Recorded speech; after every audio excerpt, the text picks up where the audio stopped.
वैज्ञानिकों के अनुसार धरती पर अब तक जितनी भी प्रजातियां अस्तित्व में आई है, उनमें से करीब 20% प्रजातियां विलुप्त हो चुकी है। माना जाता है कि इस विलुप्तीकरण की प्रक्रिया में केवल जानवर शामिल नहीं हैं, बल्कि कुछ ऐसी मानव प्रजातियां भी शामिल थी जो समय के साथ विलुप्त हो गई है। वैज्ञानिकों के अनुसार धरती पर लगभग 9 मानव प्रजातियां अस्तित्व में आई थी, लेकिन आज केवल एक ही मानव प्रजाति जीवित है, जिन्हें हम होमो सेपियंस कहते हैं, यानी हम। लेकिन सवाल यह है कि यह बाकी 8 मानव प्रजातियों का क्या हुआ? वो कैसे और कब विलुप्त हुई? इन सभी प्रजातियों में सबसे आखिरी प्रजाति होमो निएंडरथैलेंसिस थी। ये मानव इतिहास के सबसे प्रसिद्ध विलुप्त मानव प्रजातियों में से एक है। इनके अवशेष 1856 में जर्मनी के निएंडर घाटी में मिले थे। माना जाता है कि यह मानव प्रजाति आज से करीब 4 लाख साल से लेकर 40,000 साल पहले तक अस्तित्व में रही थी। ये प्रजाति यूरोप और पश्चिम एशिया में रहती थी, विशेषकर उन क्षेत्रों में जहां ठंडी जलवायु थी। यह प्रजाति बड़े जानवरों का शिकार करती थी। वैज्ञानिक कहते हैं कि ये प्रजाति सामूहिक रूप से शिकार किया करते थे और कभी-कभी समुद्री तटीय क्षेत्रों में मछली पकड़ने का भी काम करते थे। इनका शरीर ठंडे वातावरण में बना हुआ था। वैज्ञानिक कहते हैं कि इन मानव प्रजातियों का आकार आधुनिक मनुष्यों से भी बड़ा था, लेकिन इनकी मस्तिष्क संरचना और उपयोग थोड़ा अलग था। हालांकि ये मानव प्रजातियां औजारों का उपयोग करती थी, लेकिन इनके औजार काफी सरल होते थे, जैसे कि हाथ से बने पत्थरों के औजार जिनसे यह शिकार किया करते थे। वैसे इनके पास आग जलाने की कला थी, वस्त्र पहनने की क्षमता थी और घर बनाने की कला भी थी। माना जाता है कि ये मानव प्रजातियां आज से करीब 4000 साल पहले विलुप्त हो गई थी। इसके पीछे कई सारे कारण माने जाते हैं, जैसे कि मौसम परिवर्तन, संसाधनों की कमी और होमो सेपियंस के साथ टकराव। उनके बाद विलुप्त हुई दूसरी प्रजातियां होमो इरेक्टस थी।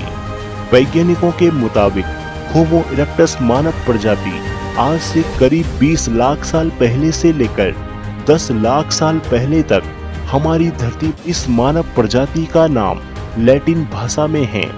होमो का मतलब मानव है और इरेक्टस का मतलब खड़ा होना, क्योंकि ये मानव उनके शरीर को सीधा रखने में सक्षम हुआ करते थे। माना जाता है कि होमो इरेक्टस का सबसे पहला अवशेष ये प्रजाति पाया गया था से विकसित हुई, लेकिन इसके बाद जो एक और मानव प्रजाति एशिया और यूरोप में भी मिले थे।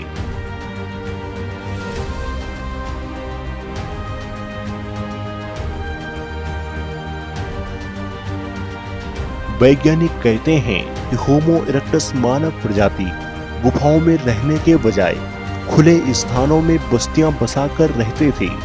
इनके दिमाग का आकार 600 से लेकर 1100 क्यूबिक सेंटीमीटर के बीच था, जो होमो हैबिलिस से बड़ा था, लेकिन आधुनिक मनुष्यों में यह छोटा था। माना जाता है कि होमो इरेक्टस एक ऐसी मानव प्रजाति थी जिसने सबसे पहले आग का इस्तेमाल किया था।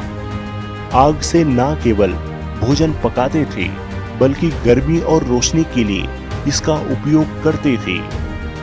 ये मानव प्रजाति औजार भी बनाती थी, जो शिकार करने, काटने और छिलने में मददगार होते थे। वैज्ञानिक मानते हैं कि इनके पास कोई भाषा तो नहीं थी, लेकिन ये मानव प्रजाति समूह में रहती थी। समूह बनाकर रहती थी और मिलकर शिकार किया करते थे। इस मानव प्रजाति के विलुप्त होने का सबसे बड़ा कारण था जलवायु परिवर्तन और समय के साथ खुद को अपग्रेड ना कर पाना, जिस वजह से करीब 3 लाख साल पहले ये मानव प्रजाति पूरी तरह से विलुप्त हो गई है। अगली विलुप्त प्रजाति डेनिसोवन थी। ये होमनिन मानव प्रजाति लगभग 2 लाख साल पहले से लेकर 30,000 साल पहले तक अस्तित्व में थी। इसका नाम डेनिसोवन होमनिन डेनिसोवा गुफा से पड़ा है, जो साइबेरिया रूस में स्थित है, जहां 2010 में पहली बार इनके अवशेष पाए गए थे। वैज्ञानिकों ने जब इनके अवशेष का डीएनए विश्लेषण किया तो पता चला कि मानव प्रजाति का होमो सेपियंस के साथ कई संबंध थे, लेकिन ये दोनों ही जातियां अलग अलग विकास की ओर बढ़ी कि डेनिसोवन ने होमो सेपियंस के साथ संतानें भी पैदा की, जिसके परिणाम स्वरूप आधुनिक इंसान के जीन में इनके कुछ गुण और अंश मिलता है, जैसे कि तिब्बत के लोगों में उच्च ऊंचाई पर रहने की क्षमता है, जो ऑक्सीजन की कमी वाले क्षेत्रों में पर निवास में मदद करती है। वैज्ञानिकों के मुताबिक ये मानव प्रजाति साइबेरिया और एशिया के ठंडे क्षेत्रों में रहती थी। हेलो दोस्तों, अगर आपको यह वीडियो पसंद आई हो तो कृपया हमारे चैनल को सब्सक्राइब जरूर करें व हमारी वीडियो को लाइक व शेयर करें।